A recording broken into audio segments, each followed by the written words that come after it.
জাতের সর্বোচ্চ মর্যাদা দেয়।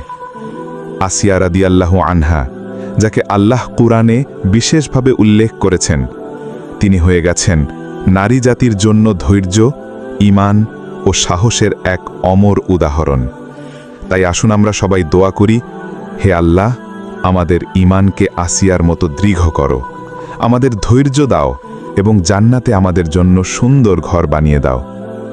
প্রিয় ভাই ও বোনেরা, আমাদের আজকের গল্প এখানেই শেষ। কেমন লাগলো জানাতে ভুলবেন না। যদি আপনার হৃদয়ে আল্লাহর প্রেমে ভিজে যায়, তাহলে অবশ্যই লাইক, কমেন্ট আর শেয়ার করবেন। আর আমাদের জাইলোটুন পরিবারের সাথে থাকতে এখনই সাবস্ক্রাইব করুন। মনে রাখবেন, প্রতিটি গল্প আপনার জীবনের জন্য হতে পারে একটি নতুন আলো, একটি নতুন পরিবর্তন।